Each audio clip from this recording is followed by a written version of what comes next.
The Borsig has been nothing but a blast for me. I mean, this tank has been absolutely electric, start to finish, especially from a free-to-play standpoint. If you're looking for a tank destroyer tree, grinding through tier 7 is pretty brutal in this line, but getting to tier 8, tier 9, it's going to be a blast for you, and that's where you're going to be spending most of your time anyway.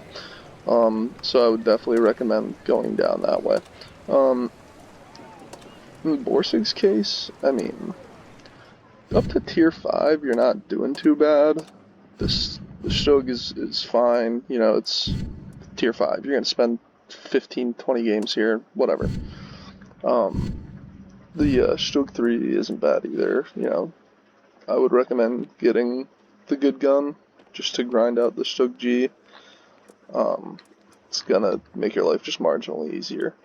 Um, the Nashorn was pretty rough, honestly. I mean, especially through the 75. If you don't have free experience to get to the 88, you're gonna not have a good time.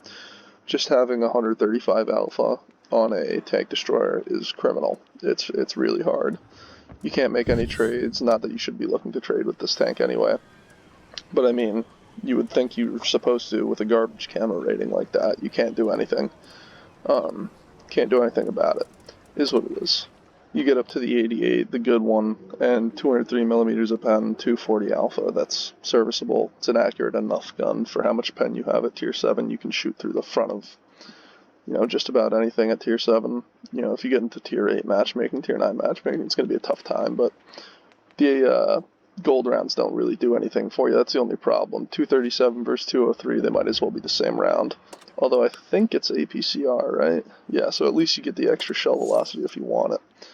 I mean, the real problem with all these tanks, though, especially the Storer Mill, is that they're slow. Oh my god, are they slow? I free experienced, as a free-to-play player, free experience isn't exactly the easiest thing to come by, but Jesus Christ, did I spend it real quick on this tank. I played about, 20 games through the 105, and it's absolutely criminal. 169 millimeters of pen at tier 7 is a fucking Nerf gun. It's absolutely nothing.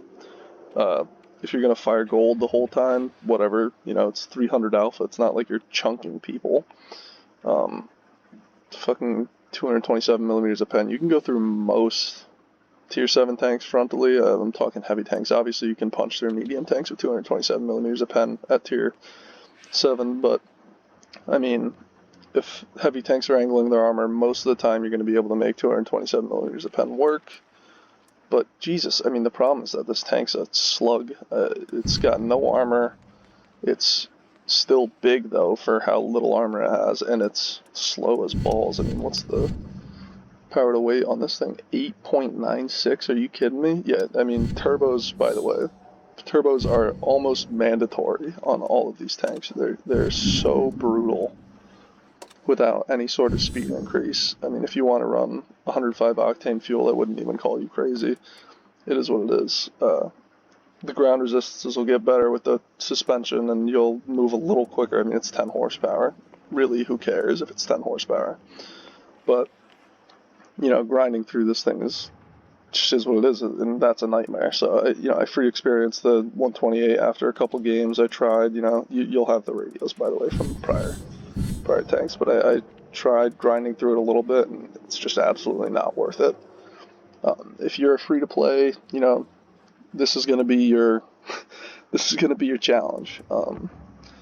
This 128 works. It absolutely works. It's a great gun. It's 231 millimeters of pen. You don't have premium rounds, which is fucking weird. I have never seen anything like that before.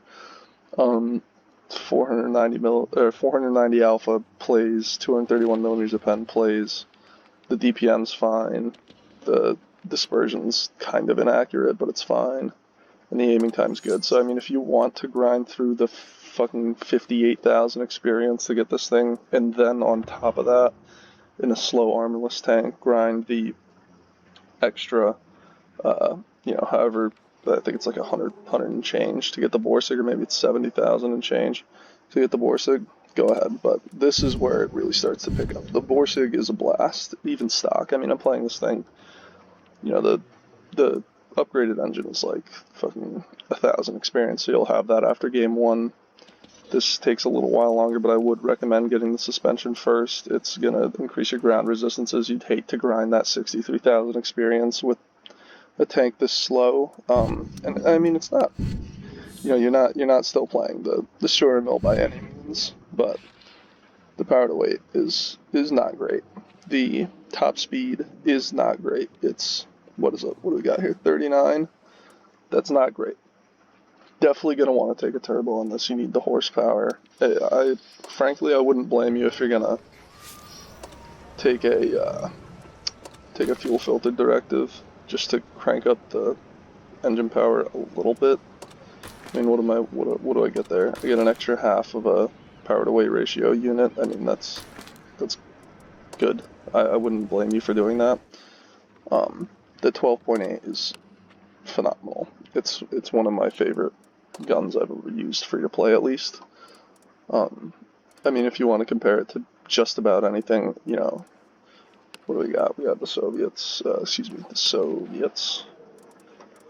You can compare it to, you know, maybe the SU-101's unfair because it's got a shit ton of armor. Let's compare it to that and the UDES. The UDES is, you know, notoriously probably one of the best free-to-play tanks at tier 8.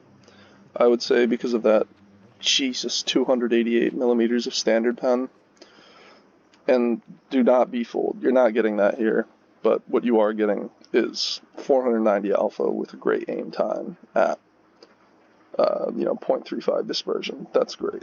That's awesome. You're got way better DPM than the UDES. You can, one of the most underrated things about the Borsig is that you can actually trade pretty well with it, as you probably saw in the video earlier. 490 alpha, even if you're getting hit back on your trade, you can make that work really well, especially if you're using the 150.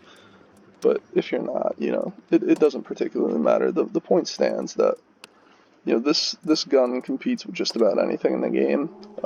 At tier 8, that is, you can make it work at tier 9, especially with these APCR rounds. 311 millimeters of pen is great. But, otherwise, I'm running optics, turbo, and an accuracy module. I like the accuracy module. If you're going to take a gun rammer, if you think you can get that extra round out each game, go ahead. I'm not going to blame you. I think the accuracy module is more for me. I hate seeing my shots get wasted, so 0.31 accuracy is really something. Other than that, you got great camo. Great camo. If you're sitting still, you can outspot just about everything not named light tanks because your view range is not great. That's the other thing about this tank. If you're free to play, you are going to need optics. That goes for most tanks, but especially so in this. I have a very good commander on this tank, recon, almost full on situational awareness here. I don't have brothers in arms. I gotta get, some more games in my crew before I get that, but if you aren't running a premium consumable, if you're not, pay to play, which I hate that term, but if you're gonna play this thing free to play, you're just gonna have to deal with the fact that you're running at a 20 meter view range disadvantage to everyone else. So you're going to need coated optics, it just is what it is. That applies for most tanks, but especially so here, because if you're going to be working off camo, then you need the view range to go with it to outspot anything else. Nice thing about this tank, you're going to be able to get a scouting slot if you work down the field mods, so you can easily slide this over into your scouting slot, get the extra, fucking 5 meters of view range that adds. That'll add up. Other than that, absolute blast of a tank. I can't recommend it enough. If you're free to play, it's a real breath of fresh air, because normally, honestly, tank destroyers are kind of a tough grind free to play. The first 8 tiers of almost every tank destroyer tree, barring, US hasn't been bad. I've been working down the Hellcat line down to the E4, and it really hasn't been too bad. But a lot of the tank destroyer lines have been pretty brutal for me free to play. I again just can't recommend this tank enough if you guys are going to go for it.